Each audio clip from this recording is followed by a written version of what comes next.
दूर तक जहां तक नजर जा रही है लोग ही लोग हैं। इतनी बड़ी संख्या में आज यहाँ पे आए हुए मेरे सभी प्यारे आदिवासी बहनों, भाइयों, माताओं, बुजुर्गों, बच्चों, आप सबको मेरा नमस्कार, सबको जय जोहार। दोस्तों, मैं देख रहा हूं बारिश आ रही है, इतनी भारी बारिश आ रही है। सब लोग छतरी लेके खड़े हैं, अपने सर के ऊपर कुर्सी लेके खड़े हैं। खेती का टाइम है, सभी खेडूत अपना अपना खेत छोड़ के इतनी बड़ी संख्या में आज यहाँ पे इकट्ठे हुए हैं। क्यों? एक बार जोर से नारा लगा दो, जेल के ताले टूटेंगे, जेल के ताले टूटेंगे, जेल के ताले टूटेंगे।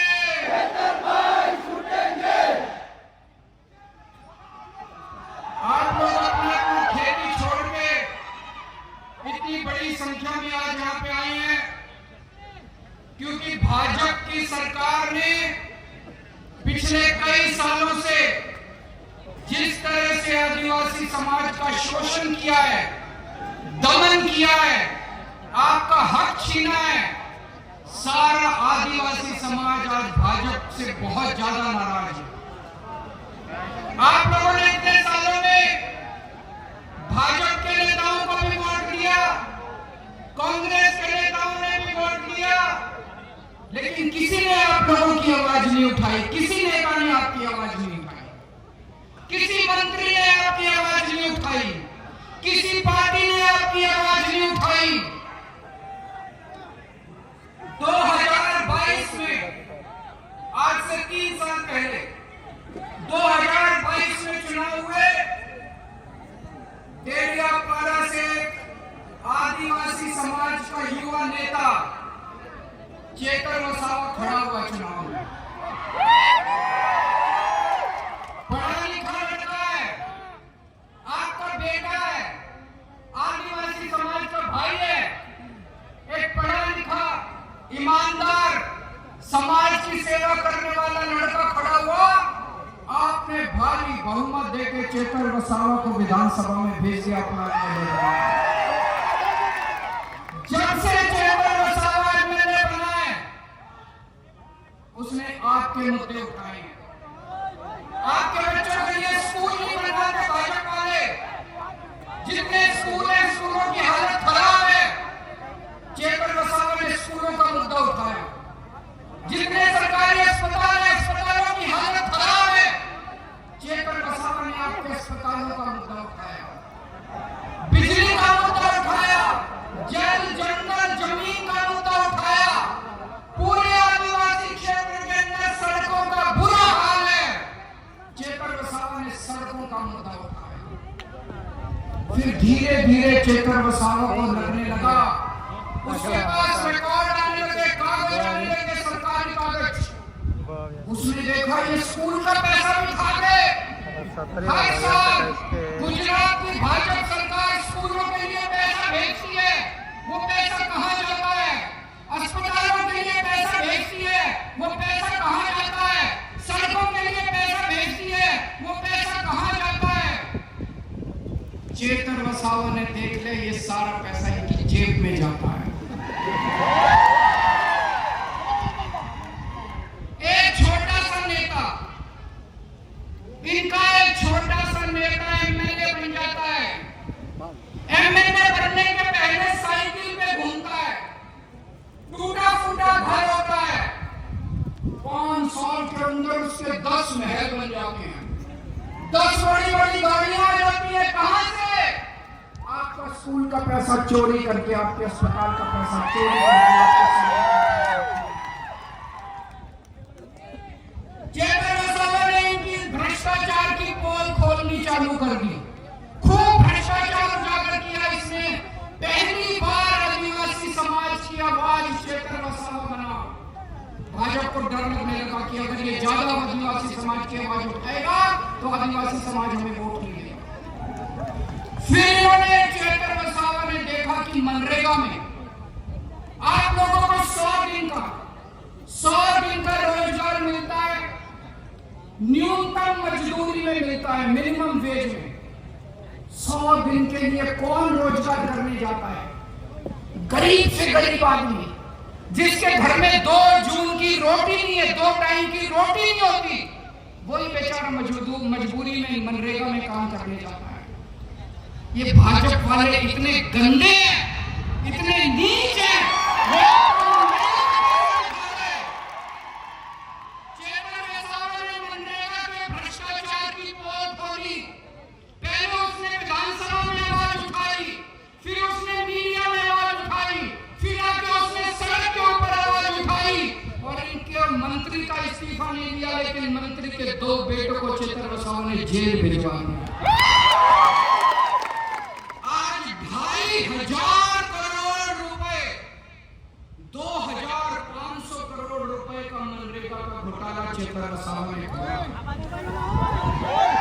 इसलिए जेल भेजा है चेतन वसावा। चेतन वसावा ने कोई जुर्म नहीं किया, चेतन वसावा ने कोई अपराध नहीं किया, कोई गलत काम नहीं किया। अभी वर्षा बहन ने बताया कि किस तरह से भाजपा के कहने से पुलिस ने सीसीटीवी गायब कर दिया। चेतन वसावा पे झूठा केस किया गया है। भाजपा को लगता है कि चेतन वसावा को जेल भेज देंगे तो वो डर जाएगा। वो चेतन वसावा को डराना चाहते हैं। चेतन वसावा तो पता नहीं कितनी बार जेल जा चुका। अरे भाजपा वालों, चेतन वसावा बब्बर शेर है। उसे जेल में भेजकर डरा नहीं सकते। इन्होंने आम आदमी पार्टी के नेताओं को जेल में भेजा। पिछले साल इन्होंने मेरे को 1 साल तक जेल में रखा। इनको लगा केजरीवाल डर जाएगा। इन्होंने मनीष सिसोदिया को जेल में रखा, इनको लगा मनीष सिसोदिया डर जाएगा। इन्होंने सतीन्द्र जैन को जेल में रखा, संजय सिंह को जेल में रखा, इनको लगा इनकी पार्टी टूट जाएगी।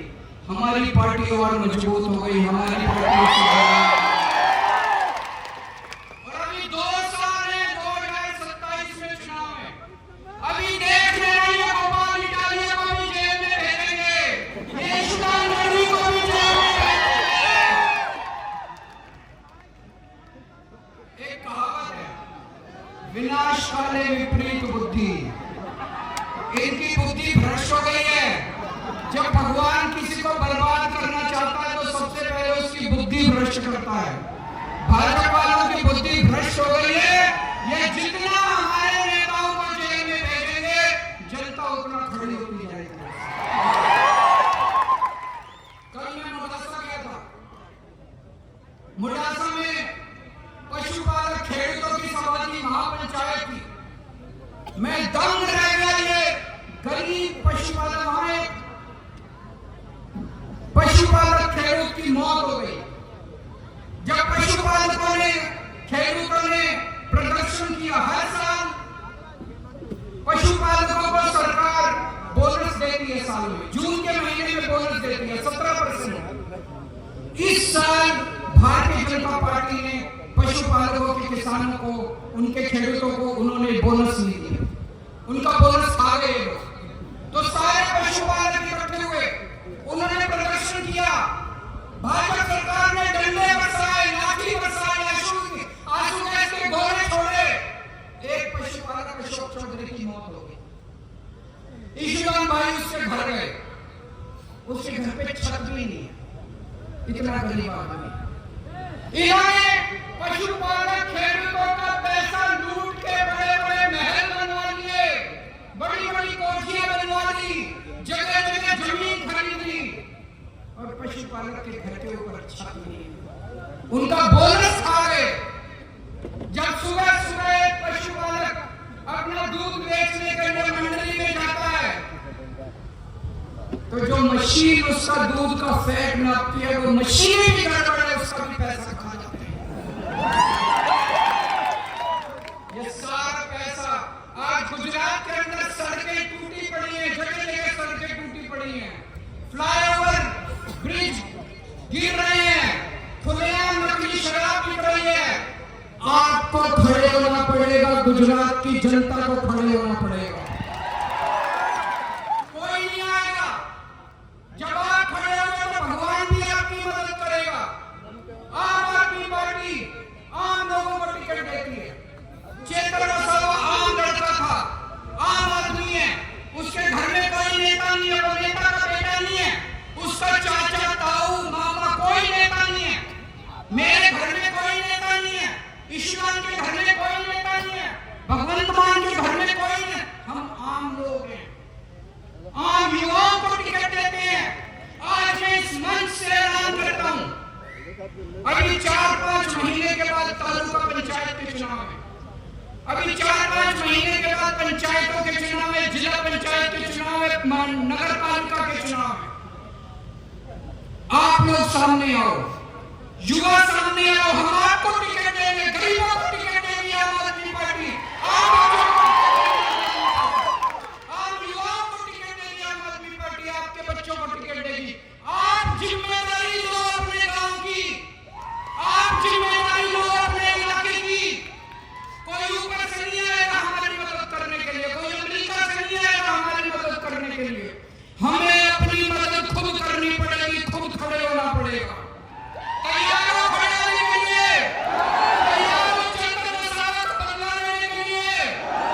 तो अब पंचायत चुनाव आने वाले हैं, पंचायत चुनाव के लिए सब लोग सामने आओ, अपना अपना नाम दो, हम आपको टिकट देंगे और आप सब लोगों को मिलके घर घर जाना है।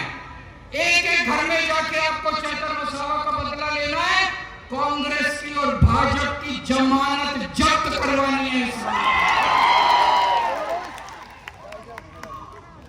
और ये कांग्रेस पार्टी से सावधान रहना, गुजरात में भाजपा की सरकार नहीं है, गुजरात में भाजपा और कांग्रेस के गठबंधन की सरकार चल रही है। ये दोनों मिलकर लूटते हैं। आपका नरेगा का पैसा भाजपा और कांग्रेस के नेता मिलकर लूटते हैं। आपकी सड़कों का पैसा भाजपा और कांग्रेस के नेता मिलकर लूटते हैं। आपके स्कूलों का, अस्पताल का, जल, जंगल, जमीन, फ्लाईओवर, नकली शराब, ये इन दोनों पार्टियों के नेताओं का जुड़वा धंधा है, मिक्स धंधा है, गठबंधन। कांग्रेस नहीं चाहती भाजपा को हराना, कांग्रेस बिल्कुल नहीं चाहती भाजपा को हराना। कांग्रेस और बीजेपी मिले हुए हैं। अभी तक गुजरात में कोई विपक्ष नहीं था, अब आम आदमी पार्टी विपक्ष है गुजरात के अंदर। आपकी लड़ाई लड़ेंगे, आपके साथ कंधे से कंधा मिला के लड़ेंगे, लेकिन जिम्मेदारी आप लोगों को लेनी पड़ेगी, आप लोगों को सामने आना पड़ेगा। आज इस मंच से मैं ये कहना चाहता हूं कि हमें एक एक यहाँ जितने लोग आए पूरे आदिवासी समाज को चेतन वसावा की गिरफ्तारी का बदला लेना है। ऐसा बदला लेना है कि दूसरी बार हिम्मत करके ये चेतन वसावा की तरफ देख भी ना सके। मैं वर्षाबेन से भी कहना चाहता हूं, अभी वर्षाबेन ने जो अपना संदेश पढ़ के सुनाया, पूरे आदिवासी समाज के अंदर, पूरे आदिवासी इलाके में आपको भी एक एक गांव में जाना चाहिए, एक एक गांव में जाकर ये संदेश पढ़ के सुनाना चाहिए। चेतन भाई वसावा का जो संदेश है, ये एक घर में जाना चाहिए, एक एक घर में ये पढ़ के सुना, एक एक गांव में ये पढ़ के सुना। पूरे गुजरात को इकट्ठा होना पड़ा। उत्तरी गुजरात के अंदर पशुपालक लड़ाई कर रहे हैं, आदिवासी समाज में आदिवासी लड़ाई कर रहे हैं, उधर वो अपनी लड़ाई कर रहे हैं, इधर ये अपनी लड़ाई। हमको ये सारी लड़ाइयां इकट्ठी होकर गुजरात की लड़ाई बनानी पड़ेगी। सारे गुजरात को इकट्ठा होना पड़ेगा। और मेरा दिल ये कहता है, 30 साल पहले कांग्रेस ने राज किया, उसके बाद 30 साल बीजेपी ने राज किया। गीता में भगवान श्री कृष्ण कहते हैं, समय का चक्र घूमता है। अब समय का चक्र पूरा हो गया, भाजपा का जाने का टाइम आ गया। Bye bye Bhajpa.